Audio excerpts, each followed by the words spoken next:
izin salat Id yang diberikan oleh pemerintah, apakah lebih diutamakan salat di rumah atau seperti apa Ustadz? Ini juga tidak terkait dengan materi kita kali ini ya. Tentang salat Id. Salat Id adalah salah satu di antara kewenangan prerogatif pemerintah, terutama sekali pemerintah pusat. Dalam hal ini presiden misalnya. Dan siapa yang diberikan kewenangan oleh presiden untuk menjadi juru bicara negara tentang pelaksanaan hal tersebut. Katakanlah seorang menteri di bagiannya misalnya.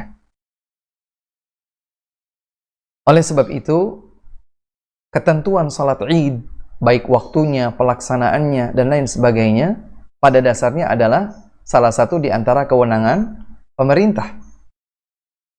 Bagaimana dengan pemerintah yang memberikan izin?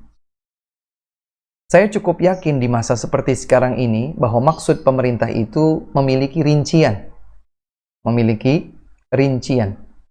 Artinya, izin yang diberikan bukan izin yang mutlak. Kenapa? Karena realita berkata bahwa kondisi kita bukan pada kondisi normal pada umumnya.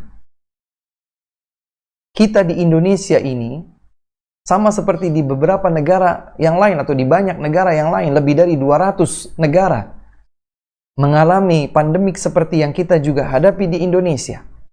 Maka kondisinya tidak sama seperti kondisi pada umumnya. Kondisi wabah virus yang tidak terlihat dan itu bisa meluas disebabkan hubungan interaksi fisik, berada di kerumunan dan lain sebagainya. Kemudian mungkin para pemangku kewenangan dan kebijakan melihat bahwa di sebagian tempat masih ada yang memungkinkan untuk dilakukan karena mereka masih berada pada wilayah-wilayah yang aman. Dan kami percaya bahwa hal tersebut diungkapkan oleh pemerintah setelah mereka memiliki perangkat-perangkat untuk menentukan atau mengklasifikasi ini bagian yang aman, ini yang perlu waspada misalnya. Oleh sebab itu, wallahu ta'ala a'lam, sebaiknya izin pemerintah yang dimaksud ini lebih diperinci kepada pemerintah yang lebih dekat jangkauannya dengan kita. Artinya misalnya untuk lingkup sebuah kelurahan, di sebuah desa, atau di sebuah kecamatan misalnya, atau misalnya gubernur, dan lain sebagainya, Allahu a'lam. Agar kita tidak menjadi bingung terkait dengan wilayah dan kondisi wilayah kita. Ya, misalnya saya tinggal di mana, ya mungkin di Jawa, mungkin di Kalimantan, mungkin di Sumatera misalnya. Dan satu pulau, katakanlah Sumatera atau Kalimantan atau Jawa, juga ternyata berbeda-beda satu kondisi dengan kondisi yang lain. Maka ini semua membutuhkan kehati-hatian. Saya juga berpesan kepada saudara-saudari saya kaum muslimin dan muslimat di mana saja berada. Hendaklah kita berhati-hati terhadap sebuah keputusan atau statement yang rawan kekeliruan, dan kekeliruan ini berdampak besar, baik bagi keselamatan jiwa, nyawa manusia kaum muslimin, atau juga berdampak pada hal-hal yang lain. Ya. Ketika kita bilang silahkan misalnya, itu konsekuensinya besar. Konsekuensi besar yang berhubungan dengan nyawa dan keselamatan orang. Dan demikian pula kalau berstatement jangan, ini pun berhubungan dengan pelaksanaan salat Id yang merupakan syiar. Karenanya Allah Subhanahu wa taala berfirman, "Wa idza ja'ahum amrun minal amni awil khaufi adha'u bih, walau radduhu ila ar-rasul wa ila ulil amri minhum la'alimahu alladhina yastanbitunahu minhum." Al-ayah.